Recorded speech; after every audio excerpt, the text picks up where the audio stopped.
madem ku cejne, madem ku xeyr û berekete, madem ku zarokên Kurda ji xwe re şekil û noka digerin, pera digerin, loma min jî îro 5 îro di nav zimanê wan ên Kurdî de veşart.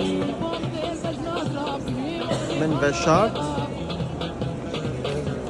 5 îro ez zarokê Kurda re di nav zimanê dayîkê wan de vedişêrim.